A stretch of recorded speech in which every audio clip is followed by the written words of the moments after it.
সুপ্রিয় দর্শক, এই মুহূর্তে আমরা খাইরুনের কাছে আপনারা 20 লক্ষ টাকা দেখতে পাচ্ছেন। সেই টাকাগুলো নিয়ে ছুটে চলে এসেছে বিয়ে করতে। সে 15 দিনের ভিতর পাত্র চায়। তার আগে কখনো বিয়ে হয় নাই। তার বাবার অনেক টাকা, তার কাছ থেকে আমরা জানতে পারলাম। তো এখন আমরা খাইরুনের কাছ থেকে জানবো যে সে কেমন পাত্র চাচ্ছে আর কেন সে 15 দিনের ভিতর বিয়ে করতে চায়।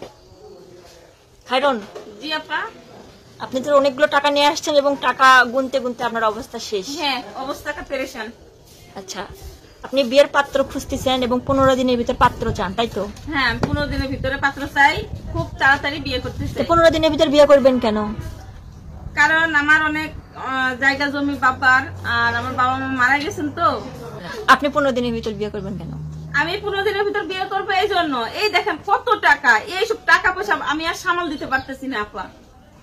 আচ্ছা, আপনার কি ভাই বোন আর নেই? না, আমার ভাই বোন নেই, আমি এক বাবার এক মেয়ে। আচ্ছা, পড়াশোনা করছেন? আপা খুব দুষ্ট ছিলাম, লেখাপড়া করি নাই বুঝছেন, 5 পাস করছিলাম। তো আপনার বাবার তো অনেক টাকা, তো আপনি অনলাইনে কেন বিয়ের বিজ্ঞপ্তি দিচ্ছেন? বাস্তবে কি আপনার জীবনে প্রেম ভালোবাসা আসেনি বা কাউকে পছন্দ হয়নি? না, আমার জীবনে বাস্তবে, কারণ এগুলো আমার বাবা পছন্দ করতো না। বাবা অনেক শাসনে রাখতো, ঘর থেকে বেরোতে দিত না আমাকে। এখন বাবা মা ধরেন দুজনই মারা গেছে, এই জন্য বাবা মা মারা গেছে, তাহলে একটা সুযোগ পাইছি। আর আপনাদের ভিডিও দেখি মোবাইলে, হ্যাঁ অনেক ভালো লাগে।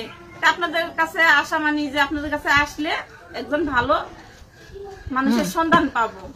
কারণ আমার অনেক টাকা পয়সা, এগুলো ধরেন আমি নিজেও তো হিসাব কিতাব বুঝি না। একজন ভালো শিক্ষিত যদি ছেলে পাই, তাহলে ধরেন আমার এই টাকা পয়সা বাড়ি গাড়ি সবকিছু দেখবে। দেখেন না পা, এখন অনেকেই তো এর আগে একজন টাকা দেখাইছে, ঠিক আছে, কিন্তু সে তো বিয়ের সময় জামাইকে আর টাকা দেননি। কিন্তু আপনি কি টাকা দিবেন? আপা আমি একবারে যেখানে বিয়ে হবে সেখানে আগে টাকা দিয়ে তারপরে বিয়ে করব। টাকা দিয়ে বিয়ে করবেন? হ্যাঁ, আমি টাকা দিয়ে বিয়ে করব। আচ্ছা, সেটাকে বিয়ের দিনেই দিবেন? হ্যাঁ, বিয়ের দিন মানে বিয়ের আগে দিয়ে দিব আমি টাকা, বিয়ের আসরে। আচ্ছা, আপনার কি চাওয়া আছে যে ছেলে এরকম হতে হবে যেরকম? আর না, চাওয়া থাকতে একটাই, যে আমার ছেলেটা যেন শিক্ষিত হয়। শিক্ষিত ছেলে চাচ্ছে? হ্যাঁ, শিক্ষিত ছেলে চাচ্ছি। কারণ এইসব টাকা পয়সা, আমার জায়গা জমি, এগুলো তো দেখার জন্য তো একদম শিক্ষিত ছেলেরই দরকার।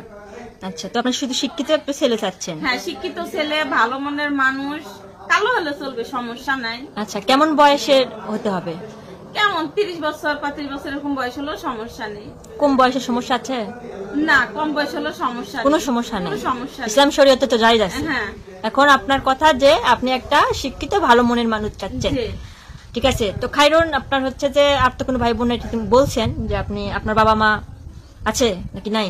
মারা গেছে, হ্যাঁ বললেন। তো যাই হোক দর্শক, আপনারা কিন্তু তার কথা মতো কথাগুলো শুনলেন, তিনি কি বুঝাতে চাচ্ছেন এবং আপনারা বুঝতেও পারছেন তার অনেক টাকা পয়সা আছে। এবং আমরা কিন্তু তার যে একটা ফ্ল্যাট, সেই ফ্ল্যাটে আমরা অবস্থান করছি এবং আপনাদেরকে একটু বোঝানোর চেষ্টা করলাম বা জানালাম। আপনার পড়াশোনা কত দূর খাইরুন? আমি 5 পর্যন্ত লেখাপড়া করছি। 5 পর্যন্ত লেখাপড়া করছেন? আচ্ছা, তো আর পড়াশোনা করেননি কেন? আপনার বাবা মা করায়নি নাকি আপনি? না, বাবা মা করাতে চাইছে। আমি মানে স্কুলে গেলে অনেক দুষ্টামি করি তো সবার সাথে, এই জন্য আমাকে করতে দেয় নাই। আর এটাগুলো কি একটু সত্যি আসল নাকি একটু দেখাবেন? আপা এগুলো সব আসল টাকা। কি বলেন? এই দেখেন, আমি কি আপনাদের সাথে মিথ্যে কথা বলি? এই দেখেন, এই দেখেন, এগুলো কি 2 নাম্বার টাকা? দেখেন তো আপনারা। না না না না, তাহলে আপনার চোখের সামনেই তো টাকাগুলো আমি লড়াচড়া করতেছি। তো দর্শক, আপনারা ভিডিও ফুটেজটি শেয়ার করে দিবেন এবং আমরা চাই যে খাইরুন যেন আপনাদের একটা শেয়ারের মাধ্যমে সে যেন 15 দিনের ভিতর একটা পাত্র পায়। এবং কে সেই সৌভাগ্যবান যে খাইরুনকে বিয়ে করে এই 20 লক্ষ টাকা জিতে নিবে। দর্শক, এটা কিছুটা একটু লটারি খেলা, লটারির মতো, তাই না? তাই নাকি? হ্যাঁ, লটারি তো, লটারির মতো, লটারির মতো। আচ্ছা, তো যাই হোক, আপনারা ভিডিও ফুটেজটা শেয়ার করে দিবেন এবং নিকটস্থ যারা বিয়ের জন্য পাত্র, উপযুক্ত পাত্র আছে, তাদের মাধ্যমে যেন খাইরুন একটা ভালো পাত্র পায়। ধন্যবাদ সবাইকে।